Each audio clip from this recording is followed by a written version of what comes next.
Shalom, Ibu Bapak sidang jemaat yang dikasihi dan diberkati oleh Tuhan.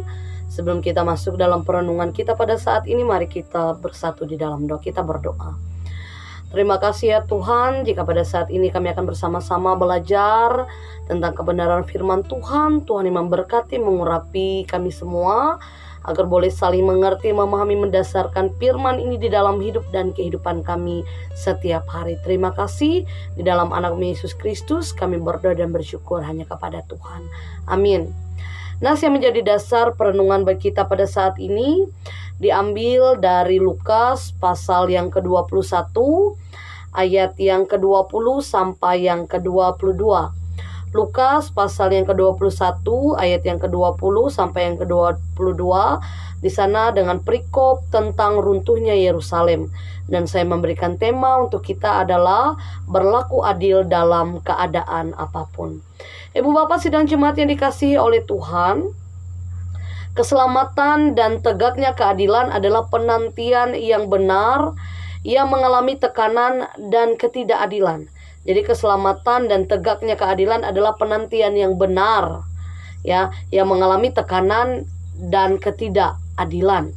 Ya, orang-orang ini mengharapkan sebuah masa ketika orang jahat dihakimi dan dihukum sesuai perbuatannya. Nah, tema penghakiman atau penghukuman Allah atas kefasikan terus berkumandang dalam Alkitab. Ya, Allah tidak akan mendiamkan penolakan umatnya akan Mesias dan penganiayaan kepada pengikut Kristus, dikatakan. Nah, kehancuran Yerusalem akan segera tiba. Ya, ini adalah hari pembalasan dan penggenapan penghakiman Allah bagi mereka pada saat itu. Nah, Israel yang seharusnya menjadi instrumen, ya, menjadi keselamatan bagi bangsa-bangsa yang dimurnikan oleh Allah melalui penghakiman. Nah, Israel hancur karena tidak setia dan memelihara perjanjian, atau mereka tidak setia memelihara perjanjian, ya. Israel hancur karena tidak setia memelihara perjanjian atau hidup dalam ketidakadilan, ya. Puncaknya mereka menolak Mesias, yaitu Yesus Kristus. Nah, Ibu Bapak sidang jemaat yang dikasihi dan diberkati oleh Tuhan kita Yesus Kristus, Allah tidak menyukai kefasikan dan ketidakadilan. Ingat, Allah tidak menyukai kefasikan dan ketidakadilan. Nah, sekalipun pelakunya adalah umatnya sendiri, ia tetap tidak suka, ya. Oleh karena itu, Allah akan tetap bertindak adil terhadap ketidakadilan tersebut. Nah, penghakiman akan dilakukan dan kebenaran akan ditegakkan. Nah, penghakiman merupakan cara Allah memurnikan umatnya, ya. Allah memisahkan antara kebenaran dan kefasikan, antara kebaikan dan kejahatan. Nah, Ibu Bapak sidang jemaat yang dikasihi dan diberkati oleh Tuhan kita Yesus Kristus. Lalu bagaimana dengan kita sebagai orang percaya? Bagaimana dengan kita? Bagaimana sikap kita sebagai orang-orang percaya? Nah, sebagai orang percaya, kita pun rentan mengalami atau berbuat dalam ketidakadilan. Nah, ketidakadilan ini bisa juga terjadi dalam ruang lingkup kita sendiri, dalam ruang lingkup gereja, ruang lingkup keluarga kita, dalam ruang lingkup pekerjaan, bisnis, bahkan dalam ruang lingkup pertemanan kita sendiri.